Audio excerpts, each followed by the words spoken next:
Sulawesi Selatan. Dan terlebih dahulu saya akan kembali membacakan aturan main untuk sesi ini. Di sesi ini kita akan mendalami pertanyaan yang sudah dibuatkan oleh panelis. Masih sama seperti segmen sebelumnya. Di depan saya ada 6 subtema dan di setiap subtema ada 3 surat pertanyaan. Nanti panelis akan mengundi subtema yang akan dibawakan oleh pasangan calon menggunakan fishbowl yang sudah disiapkan.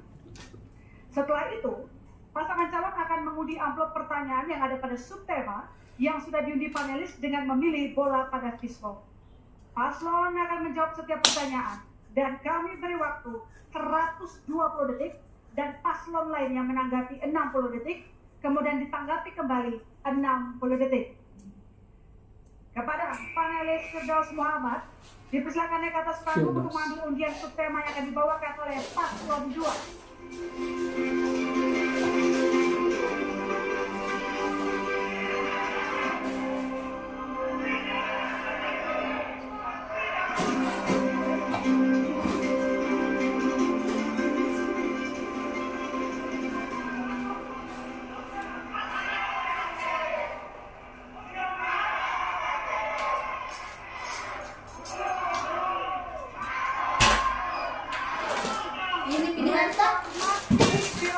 Terima kasih. Silakan kembali ke tempat. Kami persilakan kepada paslon nomor 2 untuk mengambil bola dalam fishbowl, menentukan amplop surat pertanyaan. Silakan paslon nomor 2. Semangat.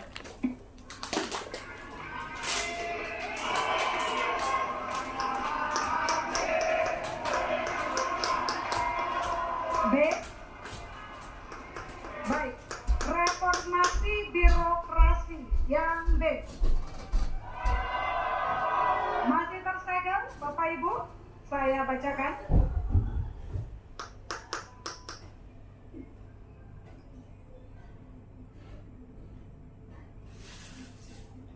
Berdasarkan data Ombudsman RI tentang penilaian kepatuhan penyelenggaraan pelayanan publik tahun 2023, tingkat pemerintah provinsi, posisi Sulawesi Selatan termasuk zona kuning kategori C, yakni ranking 27 dari 34 provinsi. Hal ini mengakibatkan kualitas pelayanan publik tidak profesional, sehingga berpotensi terjadinya penyalahgunaan kewenangan dan perilaku korup. Pertanyaannya, sejauh mana pasangan calon berkomitmen untuk meningkatkan kualitas pelayanan publik pada aspek infrastruktur dan sumber daya manusia? Waktu menjawab 120 detik dimulai saat Anda berbicara. Baik, kami sampaikan ya untuk data-data biar kita bercerita data. Reformasi birokrasi provinsi, nilai MCP kami, Monitoring of Corruption Prevention, itu kita di angka 91 sekarang, 91%. Itu KPK yang menilai. Kemudian nilai kami untuk indeks pelayanan publik kami di atas rata-rata nasional 4,34. Ini saya berhitung 2023. Kenapa? Waktu saya masih gubernur kan. Apa yang artinya bahwa pertama di Indonesia bisa dicek bahwa kami sudah melaksanakan e-katalog khusus untuk konstruksi, bukan preservasi untuk jalan. Sehingga kami melaksanakan konstruksi jalan tidak perlu lagi melaksanakan lelang. Itu terjadi 2023 untuk seluruh konstruksi jalan, beton dan perumahan.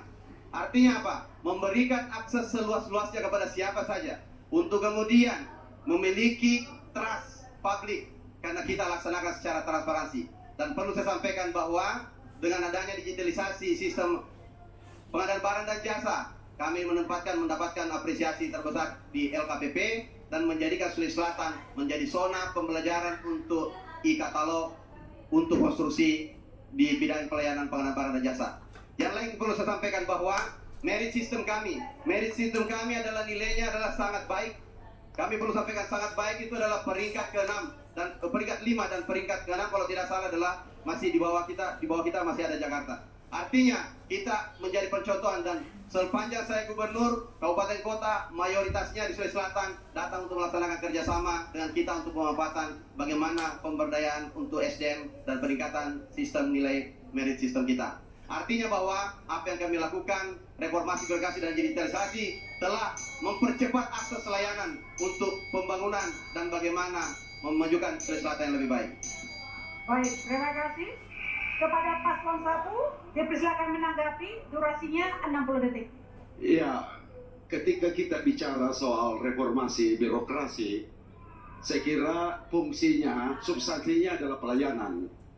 Pertanyaannya tadi, bagaimana pelayanan selama ini yang buruk, kan? Itu pertanyaannya. Soal PTSP, soal Admindo, soal PBD, PBJ, pengadaan barang dan jasa, rumah sakit daerah, kan itu sebenarnya poinnya. Jadi kalau misalnya jawab pertanyaan itu dan kemudian dijawab pengalaman, itu berartinya ada masalah, kan? Kan ini masalahnya sekarang yang muncul ini. Kemudian dijawab pengalaman yang lalu, itu berarti bahwa ya kalau kita mau jujur berarti gagal dong kemarin. Artinya kalau mau jujur, karena tiga poin ini menurut saya ini yang sangat mendasar.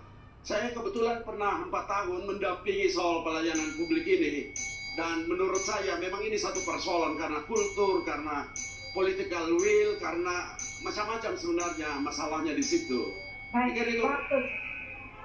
Selanjutnya paslon 2, dipersilakan untuk menanggapi kembali paslon 1, durasi 60 detik. Saya perlu sampaikan bahwa kebetulan wakilnya beliau ini pernah menjadi anggota DPR di provinsi dalam pengawasan. Artinya apa? Apa yang kami kerjakan dulu dengan kecepatan dalam waktu 3 tahun sebagai gubernur dapat mempercepat akses seperti itu apresiasi dalam reformasi birokrasi. Perlu saya sampaikan, reformasi birokrasi di kami, termasuk di MCP itu bukan cuma persoalan untuk corruption, tapi termasuk bagaimana manajemen pengambilan aset. Dalam waktu kurun 1 tahun, kami mengambil alih 8 triliun aset yang selama ini dikuasai oleh pihak ketiga. Kemudian apa? Bandara Sorako yang pernah menjadi kepemilikan 54 tahun oleh pihak swasta menjadi milik sah pemerintah provinsi pertama di Indonesia yang memiliki bandara yang tidak miliki ambil alih. Yang berikutnya, bagaimana kemudian reformasi birokrasi untuk dikembangkan menjadi legislasi yang full system yang kemudian kita secara bertahap untuk mencapainya. Terima kasih. Baik, terima kasih. Kita lanjutkan kepada panelis Mulis Madani. Silakan naik ke atas panggung untuk mengambil undian subtema yang akan dibawakan oleh paslon 1.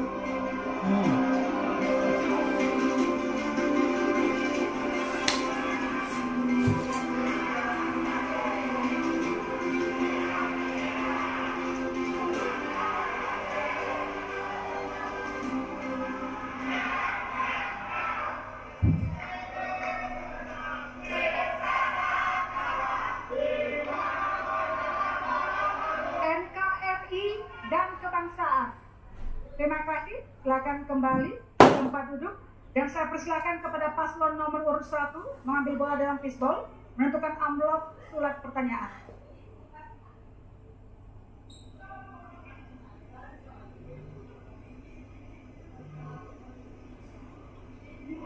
B, silakan tunjukkan. Baik, NKRI dan kebangsaan. Yang B masih tersegel, Bapak Ibu. Saya bacakan.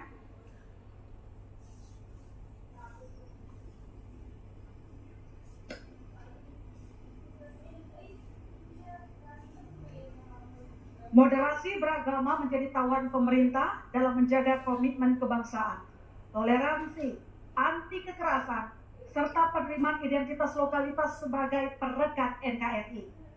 Mengingat di tengah masyarakat Sulawesi Selatan masih ada pandangan yang membenturkan agama dengan budaya lokal, semisal tradisi dan upacara adat sebagai warisan leluhur.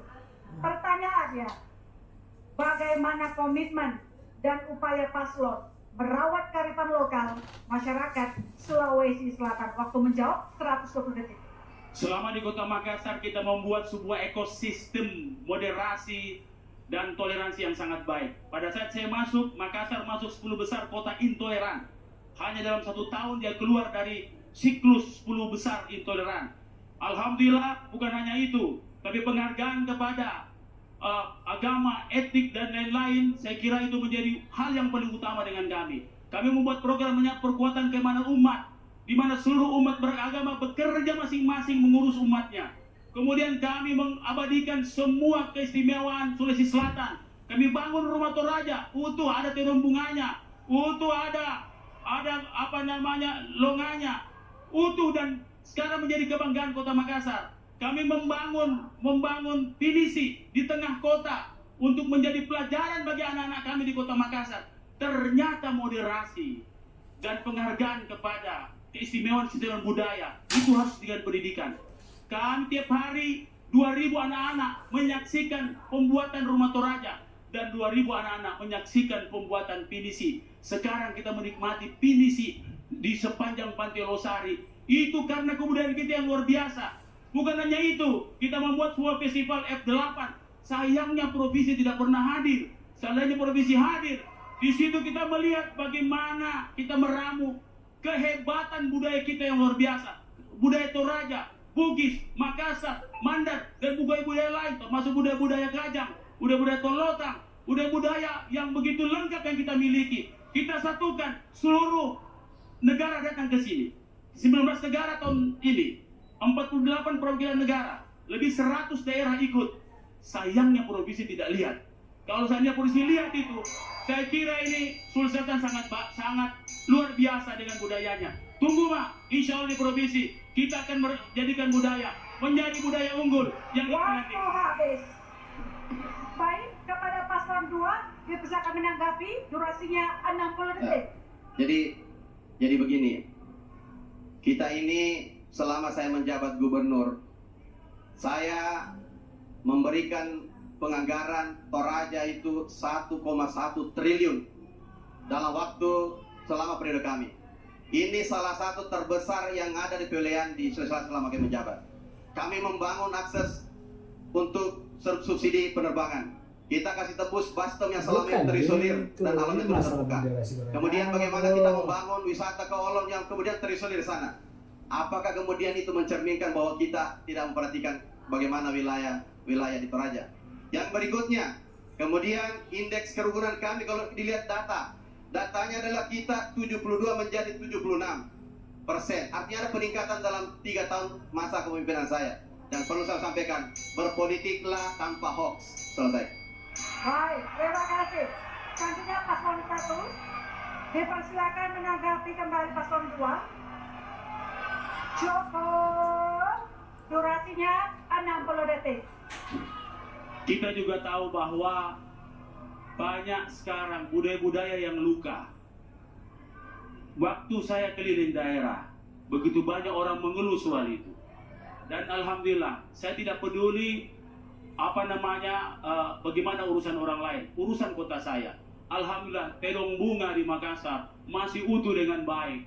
Alhamdulillah, Tedong Bunga di Rumah Toraja yang kami buat masih utuh dengan baik. Penghargaan terhadap budaya itu sangat diperlukan di Sulawesi Selatan karena begitu banyak hal yang luar biasa.